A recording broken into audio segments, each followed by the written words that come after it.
interpretation, such as what is in an image, or which kind of rules that a pattern follows.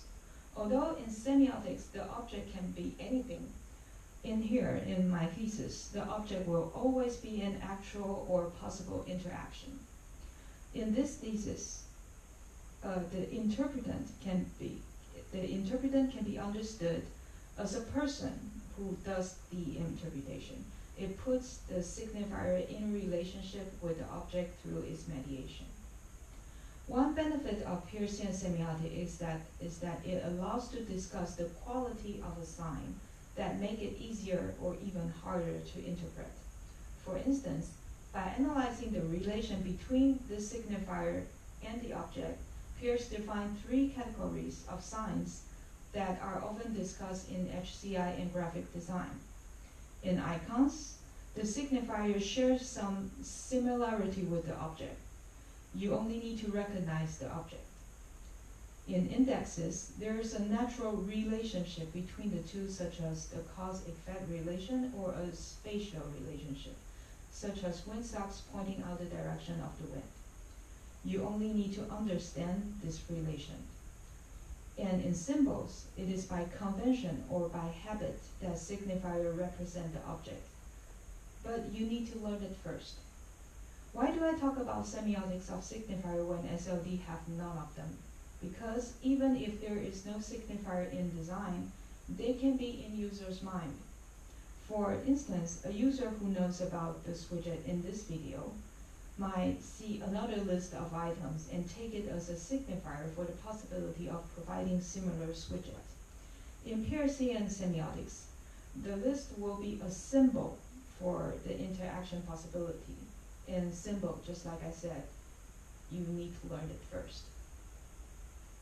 To understand the consequence of having no signifier, we need to know what information is usually communicated to users through signifiers. So we need to understand users' informational needs.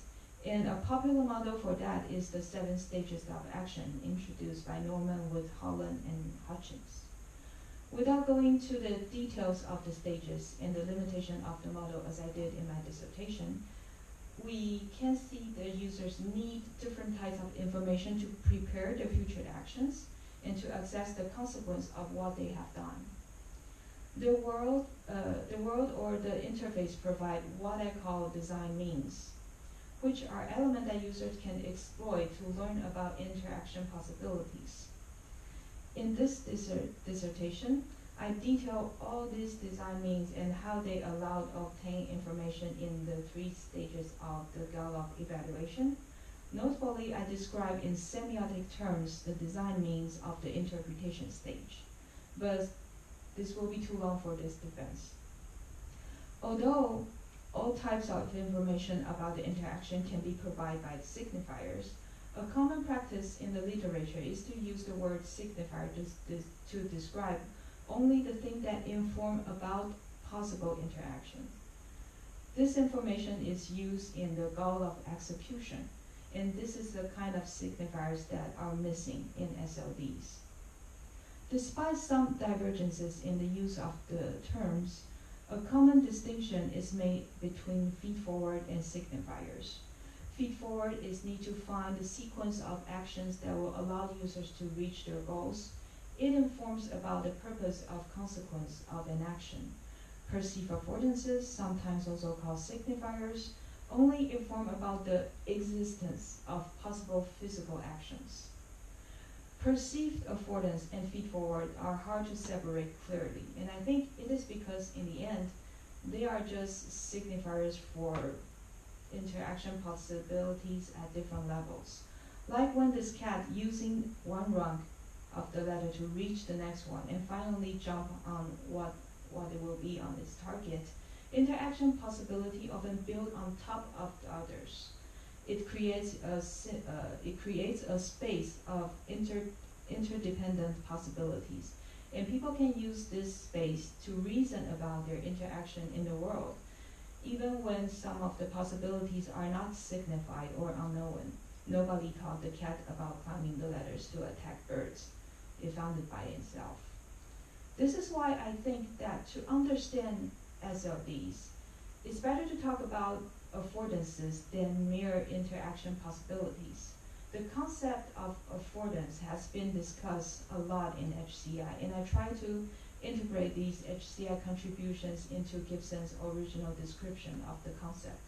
In short, affordance for me is an interaction possibility offered by an environment to a specific individual in it. It has a meaning and a value and expresses the complementarity of the individual and the environment. It depends on some affordances and allowed others, as I said before. It is independent of the individual's awareness of such a possibility, ability to perceive it, or current need for it.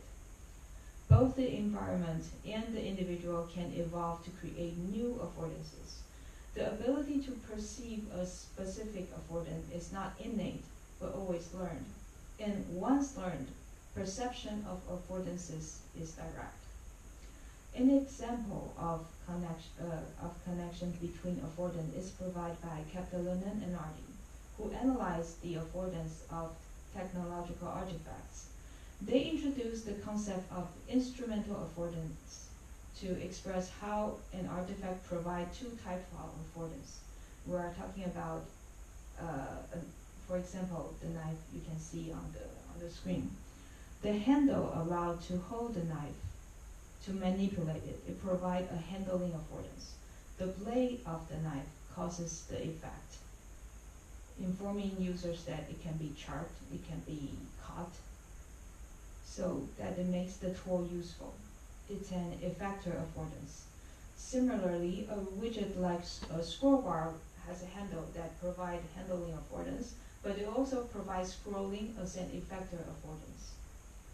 In Swidget, the swipe gesture is a low-level handling affordance.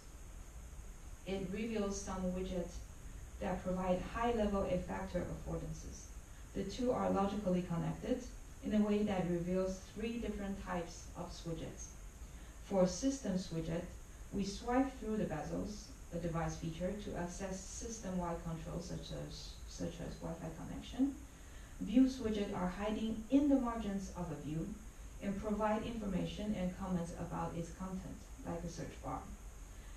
With items widget, we drag an item to reveal some widget attached to it, which provide comment to act on the item. So as a reminder, SLD are interface designs in which some affordances are not directly signified to users when they need it. What I mean for directly is from a position which user could reach the handling affordance of an interaction instrument, they can perceive an affordance for mediating the information just by looking around. And it mediates the information about the instrumental affordance when it interprets as a signifier. I also categorize SLD into three types according to the handling and the effector affordance. Puzzling SLD is where the handling affordance lacks signifier, while users are informed of the effect they want, but they just don't know how to achieve it, such as the handleless drawer on the left. In hidden SLDs, neither the handling nor the effector affordance are signified. User may simply never get to know such an interaction possibility exists, such as the lock screen orientation in iOS. In mysterious SLD, there are a signifier for the handling affordance, but not for the effector affordance. A common example will be an unlabeled button. Notice that some widgets provide the only way to access some crucial functions, such as locking the screen orientation from the control panel or knowing the exact sending time of the SMS. Most widgets, however, provide effector affordance that are also provided by other interaction instruments. Although these widgets are still hidden SLDs, the existence of alternative methods to trigger their effects turn the discovery issue into a question of learning advanced interaction techniques. Since the SLD lack of discoverability, the problem is to find a framework that allows their study. By that, I mean something that will help identify the question, that need to be answered and the design experiments to answer these questions. Since I could not find such a framework in the literature, I had to create one by unifying works related to the question of how users discover interaction possibilities.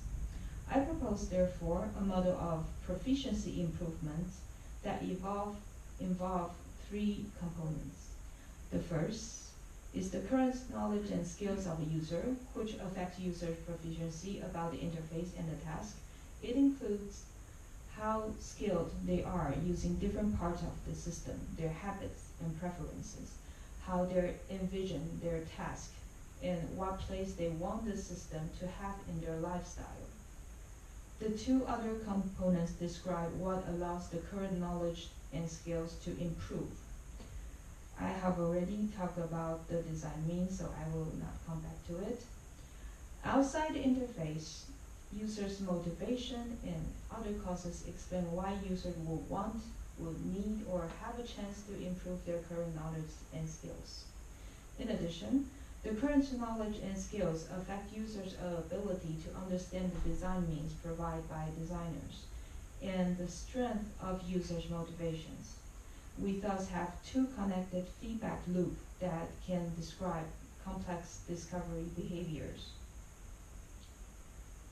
I discuss three aspects of users' knowledge and skills. Their domain is what they are about, which can be categorized broadly into 6 levels, from knowledge about interacting with the world in general to activity-specific knowledge.